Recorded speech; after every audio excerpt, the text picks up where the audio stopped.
नमस्कार, मेरा नाम है डॉक्टर मनीषा और एक बार फिर से स्वागत है आप सबका मेरे चैनल एमके होम केयर पे। और आज हम किसी भी टॉपिक पे बात करने से पहले मैं आप सब लोगों को बहुत ज़्यादा थैंक यू और शुक्रिया, धन्यवाद करना चाहती हूँ कि आप सब लोगों ने कॉन्स्टेंटली जो है मेरे वर्क को सपोर्ट किया, मुझसे जुड़े रहे, जिसके कारण आज नहीं कुछ लगभग 1 हफ्ते पहले ही हम 1 के सब्सक्राइबर फैमिली हो गए थे। तो उसके लिए बहुत-बहुत थैंक यू आप सबको और हमेशा जुड़े रहने के लिए, हमेशा एप्रिशिएट करने के लिए दिल से थैंक यू। तो आशा करती हूँ कि आप सब इसी तरह से जुड़े रहेंगे मेरे साथ और इसी तरह से हम ग्रो करते रहेंगे।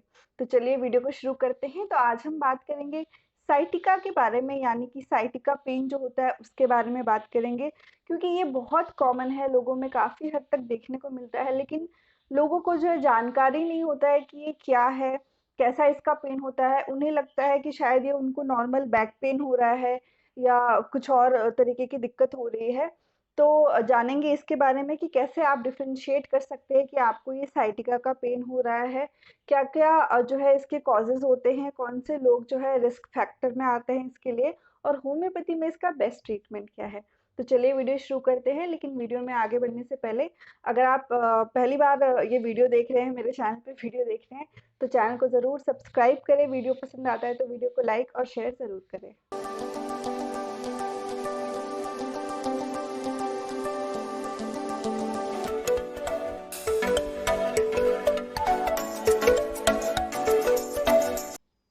तो आपके बॉडी में जो है साइटिक नर्व होता है, जो कि सबसे ज़्यादा लॉन्गेस्ट और थिकेस्ट नर्व होता है आपकी बॉडी का, यानी कि सबसे ज़्यादा लंबा और सबसे ज़्यादा जो मोटा नर्व होता है बॉडी का, उसे साइटिक नर्व बोलते हैं। और ये नर्व प्रेजेंट होता है आपके कमर के पीछे वाले हिस्से से, जो है आपके हिप्स से होते हुए थोड़ा साइड लैटरल में आके आपके पैरों से जाते हुए 2 पार्ट्स में डिवाइड होता है और पूरा नीचे आपके फुट तक प्रेजेंट होता है। तो इतनी लंबी ये नर्व होती है।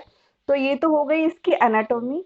अब जब भी इस नर्व में पेन होता है, इस नर्व के कंप्रेशन से अगर आपको पेन हो रहा है तो उसे साइटिका या साइटिक पेन बोलते हैं। तो अब देख लेते हैं कि ये पेन होता क्यों है, क्यों जो ये नर्व है ये कंप्रेस हो जाती है, क्या-क्या इसके कारण हैं।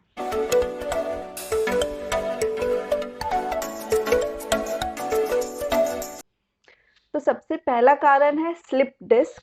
तो स्लिप डिस्क क्या होता है, जो आपकी रीढ़ की हड्डी होती है, जो जिसे आप बैकबोन बोलते हो, तो उसमें भी आपको पता है कि वो हड्डियां ऐसे एक के ऊपर एक ऐसे बनी हुई होती है और उनके बीच में जो है दो हड्डियों के बीच में एक कनेक्टिव टिश्यू की लेयर होती है, जो कुशनिंग प्रोवाइड करती है और इजी मूवमेंट प्रोवाइड करती है। तो उसके बीच में एक लेयर होती है।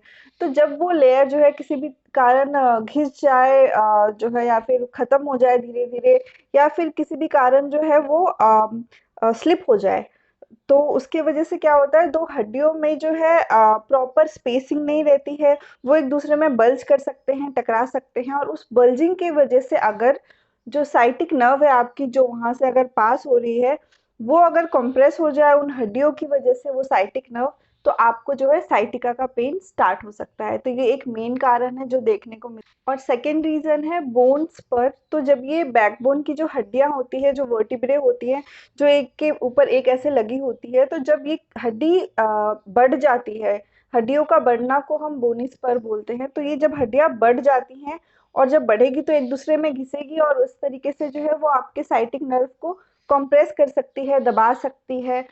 तो उसके कारण भी जो है साइटिका का पेन स्टार्ट हो सकता है आपको। नेक्स्ट है स्पाइनल स्टिनोसिस।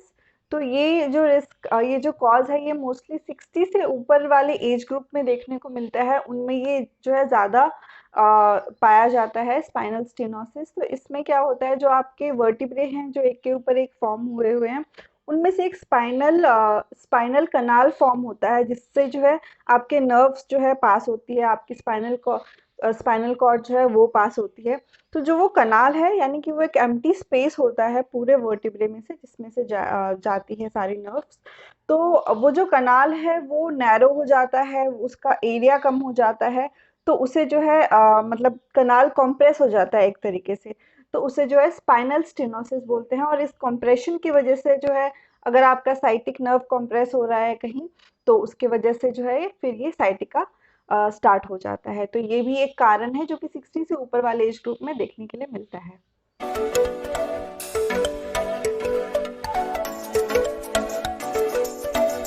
तो साइटिका का पेन बहुत ही स्पेसिफिक होता है, बहुत ही पेक्यूलियर होता है, जिससे इजीली पता लगाया जा सकता है कि आपको इस साइटिका की तकलीफ है। तो साइटिका का पेन जो है आपके बैक से स्टार्ट होता है, आपके कमर से स्टार्ट होते हुए पीछे की तरफ से आगे की तरफ आपके पैर में आएगा और नीचे पूरे आपके फुट तक अगर आपको दर्द हो रहा है तो वो साइटिका का पेन हो सकता है। एकदम रेडिएटिंग पेन होता है, ऐसे पीछे से पूरे आगे की तरफ आपके पूरे आपको नीचे पैर में अगर दर्द हो रहा है तो वो जो है साइटिका का पेन हो सकता है। ये पेन माइल्ड टू सीवियर हो सकता है, यानी कि माइल्ड पेन भी हो सकता है और बहुत ज़्यादा सीवियर शार्प पेन भी हो सकता है। ऐसा आपको लग सकता है कि एकदम अचानक से आपके पैर में करंट दौड़ गई हो, इतनी इतनी ज़्यादा सीवियरिटी में आपको दर्द हो सकता है। आपका ये दर्द आपको बैठने पे हो सकता है अचानक से, या फिर चलने पे हो सकता है। अगर आप थोड़ा कफ भी कर दे रहे हैं तो भी आपका पेन जो है अचानक से आपको महसूस हो रहा है कि बहुत अचानक से आपको पेन हो गया है। तो अगर इस तरीके का पेन है तो आप को साइटिका हो सकता है।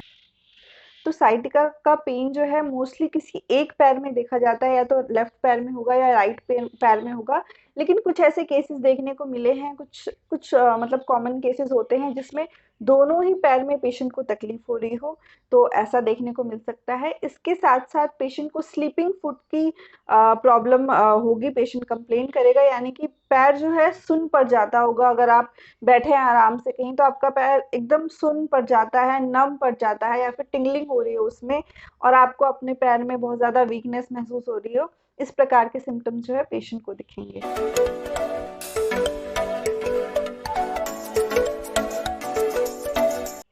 तो अब बढ़ते हैं रिस्क फैक्टर की तरफ। तो जो है ये दोनों ही जेंडर में, यानी कि मेल और फीमेल दोनों में ही देखा जाता है, लेकिन फीमेल्स में जो है थोड़े इसके केसेस ज़्यादा देखे जाते हैं, तो ये मोस्ट कॉमनली फीमेल में होता है।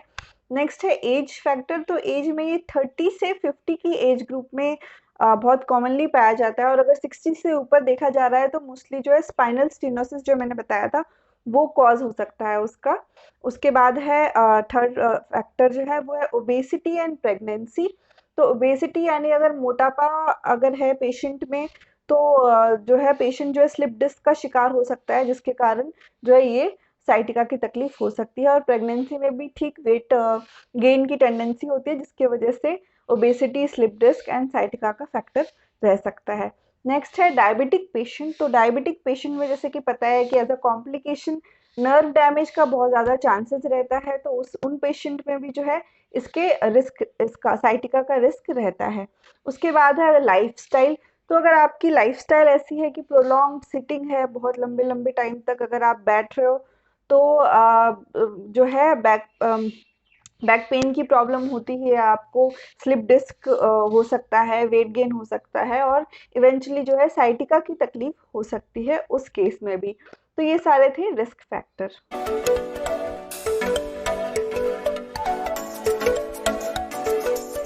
तो अब बढ़ते हैं होम्योपैथिक ट्रीटमेंट पार्ट की तरफ। तो पेशेंट को जो है बहुत ज़्यादा पेशेंस रखना है ये इस ट्रीटमेंट के दौरान। तो आपको जो है साइटिका के लिए जो मेडिसिन है लगभग 3 से 4 महीने कंटिन्यूसली खानी है, या फिर हो सकता है कि 5 से 6 महीने भी लग जाए, 8 महीने 10 महीने भी लग जाए, क्योंकि ये जो है डिपेंड करता है पेशेंट टू पेशेंट पे डिपेंड करता है, उनकी कंडीशन पे डिपेंड करता है कि कितना टाइम लगेगा उन्हें ठीक होने में।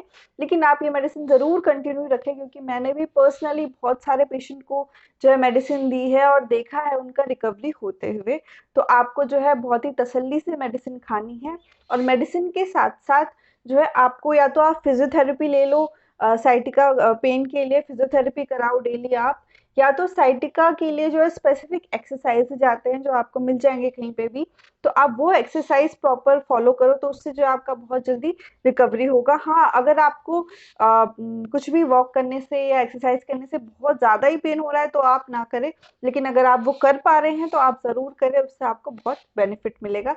तो चलिए बढ़ते हैं होम्योपैथिक ट्रीटमेंट पे। तो सबसे पहले मेडिसिन है R71, जो कि साइटिका ड्रॉप्स है। तो ये मेडिसिन जो है बहुत ही अच्छा वर्क करती है, बहुत सारे पेशेंट को मैंने देखा है ऐसे लेते हुए और बहुत ही अच्छे जो है रिजल्ट देखने को मिले हैं। तो इस मेडिसिन को जो है आपको 15 बूंद डालनी है, आधे कप 1/4 कप गुनगुने पानी में आपको इसकी 15 बूंद डालनी है और उसे पी लेना है। और ऐसा आपको दिन में 3 बार करना है। खाने से आधे घंटे पहले आपको ये मेडिसिन लेनी है, दिन में 3 बार। तो इसके भी बहुत अच्छे रिजल्ट देखने को मिले हैं। नेक्स्ट जो आपको मेडिसिन लेनी है वो है आर्निका 200। तो आर्निका जो है आप सबको पता है कि इंजरी के केस में बहुत ही अच्छा वर्क करती है। एकदम रामबाण मेडिसिन है, मतलब इंजरी का नाम आया और आर्निका है। तो ये साइटिका का पेन भी एक तरीके से जो आपका नर्व है उसके कंप्रेशन की वजह से, उसके इंजरी की वजह से आपको हो रहा होता है। तो इस केस में आर्निका जो है बहुत ही अच्छा वर्क करती है। आर्निका आपको दिन में 2 बार 2-2 बूंद करके लेनी है। तो ऐसे आप इसे कंटिन्यू रखिए। उसके बाद नेक्स्ट मेडिसिन है विस्कम एल्बम 30। तो ये मेडिसिन भी बहुत ही अच्छा वर्क करती है साइटिका पेन के केस में। तो इस मेडिसिन को आपको 2-2 बूंद करके दिन में 3 बार लेनी है।